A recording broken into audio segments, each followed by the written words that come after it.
today, of course, August 6th, is the anniversary of the bombing of Hiroshima by the United States in World War II.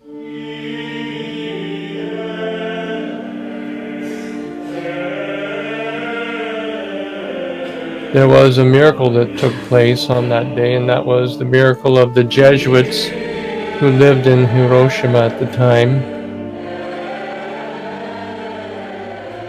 And they lived within the epicenter. That means that they lived within the really intense heat was probably like 10,000 degrees centigrade in that area where they were living.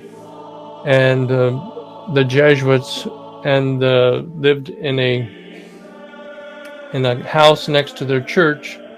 And we hear the story mainly because of Father Schiffer, who was one of the Jesuits, said that he was sitting down to have breakfast that morning, and all of a sudden he saw a flash of light, and then the next thing he knows, he was outside. The blast had blown either the house down or blew him out of the house, and he found himself outside, and the only injury he received was some pieces of glass were embedded in the back of his neck.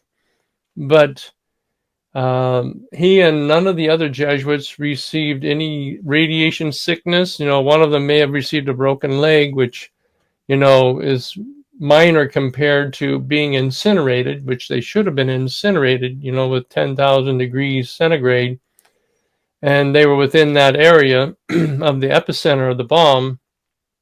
And when Father Schiffer was asked by the medical professionals who came to attend to them, they asked him where he was located, and he told them the location, and they were astounded. They said, "Why aren't you suffering from radiation sickness? Why aren't you burned?"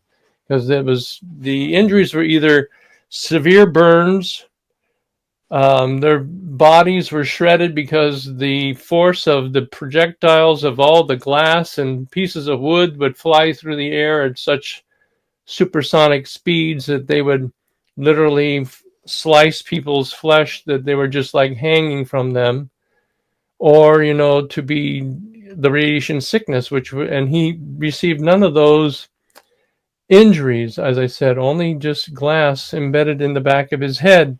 And he said it was because that his fellow Jesuits and himself were living the message of Fatima. They were praying the Rosary every day and doing what Our Lady asked at Fatima.